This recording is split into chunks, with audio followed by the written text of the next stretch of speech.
اس کے 2 بیٹے تھے، وہ تاجر مر گیا اور اس کے دونوں بیٹوں نے اس کا مال آپس میں نصف نصف تقسیم کر لیا۔ ان کے باپ کے ترکے میں نبی اکرم علیہ السلام کے 3 بال مبارک بھی تھے، دونوں نے ایک بال لے لیا اور ایک بال رہ گیا۔ بڑے بھائی نے کہا ہم بال توڑ کر نصف نصف کر لیتے ہیں۔ دوسرے نے کہا نہیں، بخدا ایسا نہیں ہو سکتا، نبی کریم علیہ السلام کا بال مبارک نہیں توڑا جا سکتا، یہ اس کی عظمت کے خلاف ہے۔ اب بڑے بھائی نے چھوٹے بھائی سے کہا کہ اچھا تمہیں بڑا محبت ہے، بڑا پیار ہے، ادب ہے، تم ایسا کرو کہ جو ترکے میں 3 موئے مبارک ملے سارے تم لے لو اور مال سارا مجھے دے دو۔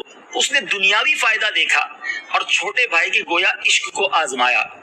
اللہ اکبر، پنجابی کا شعر ہے نا، عشق دے چلے ہی نمبر لے گئے، عقل مندہ ایویں ہی عمرہ گالیاں۔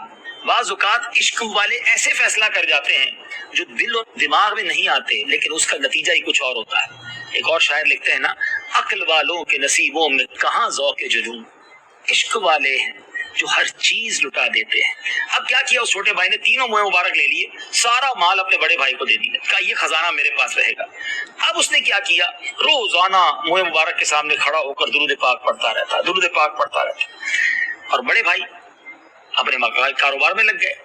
اب اللہ کا کرنا ایسا ہوا کہ بڑے بھائی کا کاروبار ڈاؤن ہونا شروع ہوا، خسارہ ہونا شروع ہوا، اور چھوٹے بھائی کے مال میں اللہ نے برکت ڈال دی۔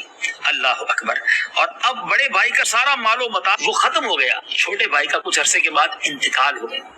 ایک مرد صالح نے خواب میں دیکھا کہ اس چھوٹے بھائی کے ہمراہ نبی پاک علیہ السلام تشریف فرما ہے، اور پیارے آقا علیہ السلام نے فرمایا کہ لوگوں سے کہہ دو جس کو اللہ عز و جل سے کوئی حاجت ہو تو اس کی قبر پر آئے، اللہ عز و جل سے اپنی حاجت براری کا سوال کرے۔